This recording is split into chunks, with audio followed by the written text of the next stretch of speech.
Integration by parts can be applied to find the antiderivative of a function that's a product of two functions.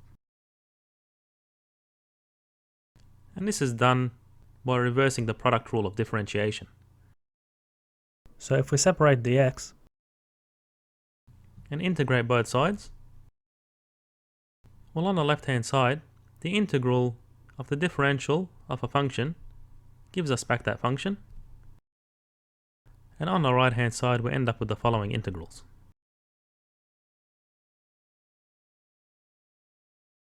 And rearranging the terms,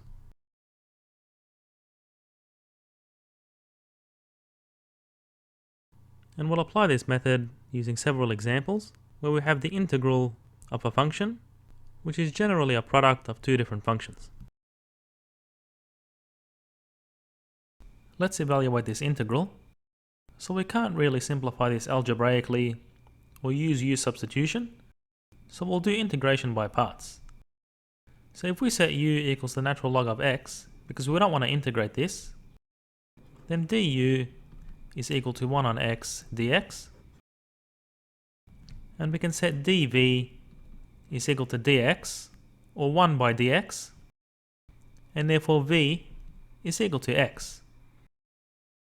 And now we multiply u by v, and minus the integral of v by du. So x by 1 on x is 1, and we integrate over x, so therefore we obtain x by the natural log of x minus x plus the constant of integration. Let's evaluate this integral of two functions that are not the derivatives of each other. So we can't use U substitution, and we'll therefore try integration by parts. So we're going to set u is equal to x squared, and du is therefore 2x dx, and dv is cosine x dx, and therefore v is equal to sine x. So u multiplied by v gives x squared sine x minus the integral of v by du. So that will be 2x sine x dx. And now you can apply integration by parts again to evaluate this integral, and add the constant of integration and post your answer in the comments. Let's evaluate this integral, which is a product of two functions that are not the derivatives of each other. So we can't apply U substitution, and will thereby apply integration by parts. And because the integral of e to the x does not change, we're just going to set u is equal to x and eliminate the x. So what we get is du is equal to dx, and setting dv equal to e to the x dx, we obtain v is equal to e to the x. And therefore the integral becomes u multiplied by v minus the integral of v by du. So what we obtain is x e to the x minus e to the x plus the constant of integration. Let's evaluate this integral. So again, we're going to use integration by parts because we can't apply integration by substitution. We'll simplify this algebraically. So we can set u equal to either of these functions because they're going to keep oscillating back and forth when we differentiate or integrate them.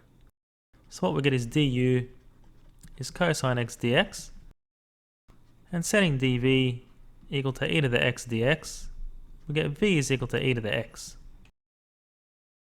So therefore u by v is e to the x sine x minus the integral of v du. And therefore what you do is perform integration by parts on this integral again, and you'll get this in the form of e to the x sine x, and then you can set the result equal to this result and solve for the integral. So I'll let you try that yourself and post your answer in the comments. Let's evaluate this integral, which is a product of two functions that are not derivatives of each other.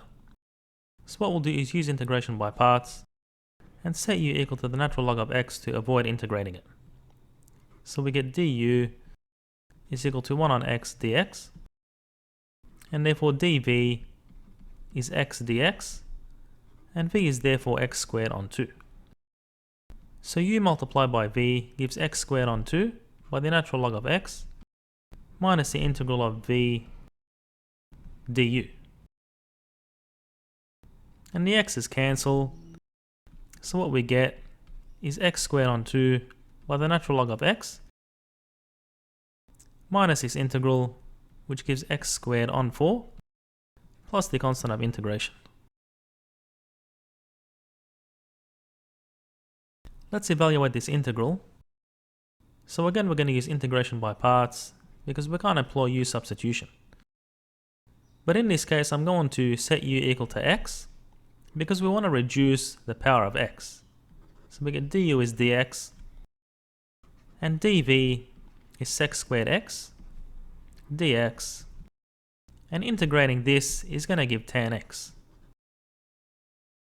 So therefore u multiplied by v minus the integral of v du, which is the integral of tan x with respect to x. And you can evaluate this integral using u substitution,